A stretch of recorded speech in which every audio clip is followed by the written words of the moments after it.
And we're learning new details today about a decades-old cold case. For years, an unidentified woman was known only as Nation River Lady, but she was found dead after being dropped from a bridge on Highway 417 between Montreal and Ottawa back in 1975.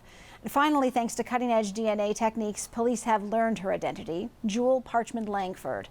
CBC's Natalia Goodwin is tracking that story.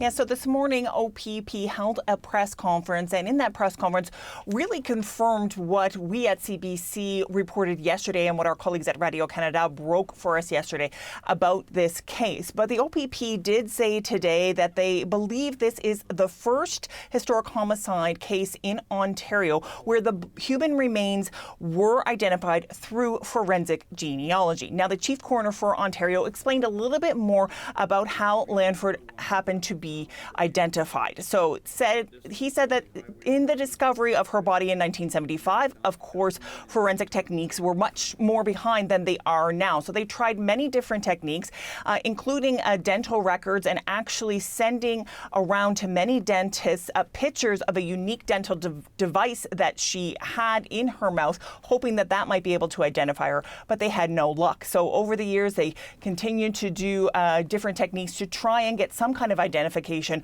on this body that they had discovered. But in 2019, they decided that they would exhume her body and get a better DNA profile. Here is the coroner explaining a little bit more about that.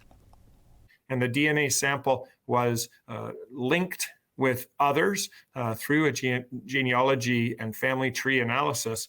Work was done to meet with the relatives, the surviving relatives of Ms. Langford, and obtain a number of DNA samples from descendants within the family, many of those being nieces.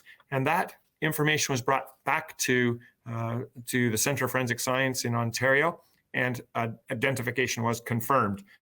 Now, in the press conference, we also heard a little bit more about her life, saying that she was really a pioneer for her time in terms of women in business, owning and running a successful spa business in the United States before moving here to Canada. We also did hear again that an 81-year-old man has been arrested and charged in this case. His name, Rodney Nichols. Now, he has been living in Florida. The OPP saying that they couldn't give many more details on that, but saying that they did know each other, that Nichols and Langford did know each other.